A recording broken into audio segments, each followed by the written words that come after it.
Moi, je suis Guy Séguier, je suis agriculteur depuis les années 80. Nous élevons 400 brebis laitières destinées à la production du roquefort. Nous étions en GAEC avec ma femme et mon fils.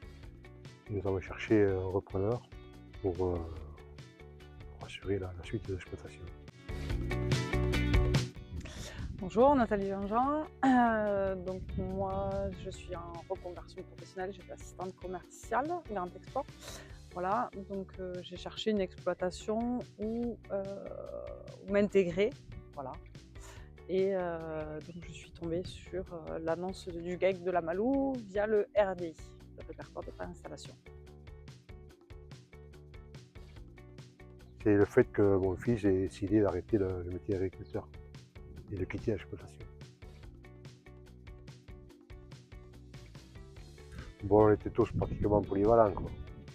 Il fallait retrouver repreneur pour remplacer votre fils sur ses missions. Voilà, ouais.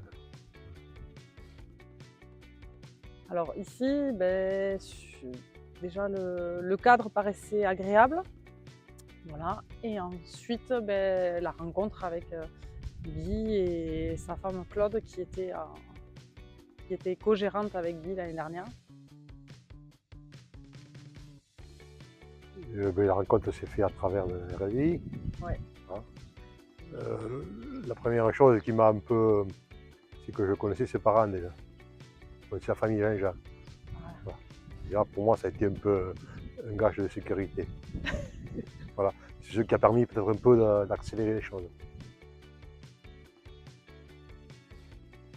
Déjà via le RDI, bon, poster les annonces, tout ça. Ensuite, le contact avec Pierre Blairon, voilà, qui de suite a pris les choses en main et a été très efficace. Donc, il nous a proposé de faire un CEFI de façon à essayer, voir si le travail peut fonctionner entre nous.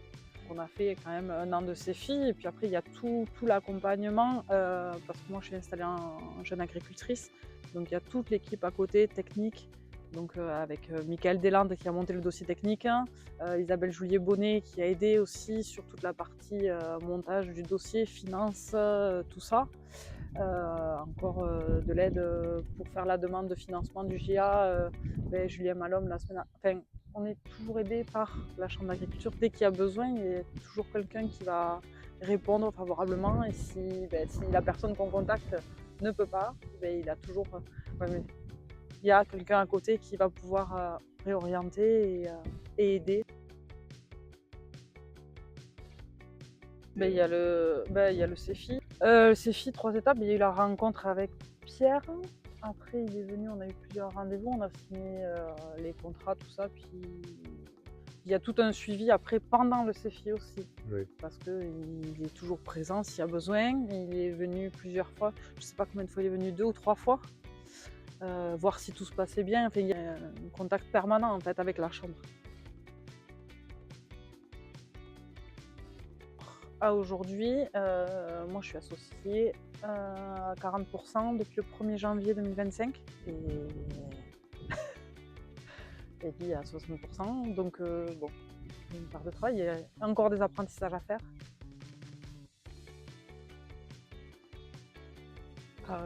Moi j'ai trouvé une bonne maison. Voilà, le bon endroit et bon, c'est parti quoi, officiellement.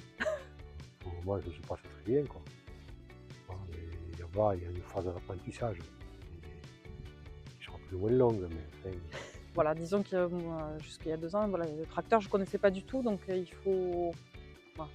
Voilà. J'apprends à faire les choses et voilà, il en reste encore à apprendre. Surtout que nous sommes dans un relief un peu particulier, donc c'est un peu plus compliqué. C'est un peu plus compliqué, il y a des jours où ça penche plus que d'autres.